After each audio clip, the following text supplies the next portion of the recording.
Alors que le président sud-coréen Lee Myung-bak était en visite à New York la semaine dernière, des pratiquants de Falun Gong se sont rassemblés devant les Nations Unies pour parler de la persécution qui sévit en Chine et demander au président sud-coréen de ne pas déporter les pratiquants qui ont cherché refuge en Corée du Sud. Les détails dans ce reportage.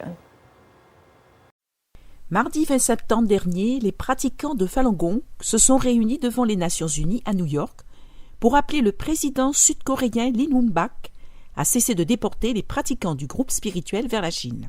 À l'heure de la visite de Lee devant l'Assemblée générale de l'ONU, où il devait recevoir un prix pour la démocratie et les droits de l'homme, un jeune réfugié chinois de 25 ans attendait dans sa cellule de Séoul d'être déporté vers la Chine. Ce jeune homme, Jin Jin-che, est pratiquant de Falun Gong, une pratique de méditation chinoise que le régime communiste persécute depuis 1999.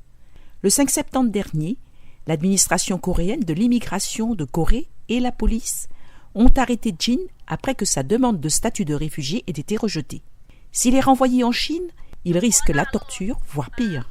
Les pratiquants de Falun Gong de New York, qui ont subi les persécutions du régime chinois, racontent leur histoire en espérant que Jin n'ait pas à vivre le même destin. Cette pratiquante a été arrêtée 9 mois par la police chinoise et condamnée à 7 ans de prison.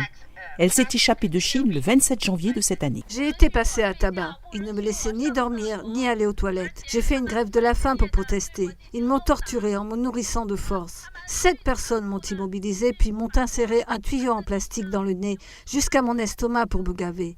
Ils disaient « On se fiche que tu vives ou que tu meurs ».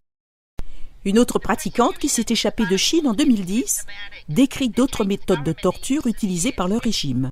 Un exemple de torture brutale, spécialement pour les femmes, c'est l'utilisation de bâtons électriques sur les parties sensibles, les seins, le ventre et d'autres zones. Le représentant américain Chris Smith soutient l'appel fait à la Corée du Sud de cesser les déportations. Il est bien connu que les pratiquants de Falun Gong sont brutalement persécutés en Chine, ainsi que de nombreux autres groupes cherchant à exercer leur droit de conscience, de religion, leur liberté de penser, un droit reconnu internationalement.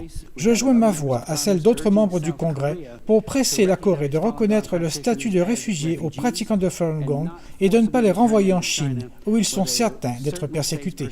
Depuis 2009, la Corée du Sud a déporté 10 pratiquants de Falun Gong en Chine. 56 autres ont vu leur demande d'asile rejetée. Ces déportations violent la Convention des Nations Unies contre la torture et la Convention des Nations Unies sur le statut des réfugiés, 2 conventions signées par la Corée du Sud.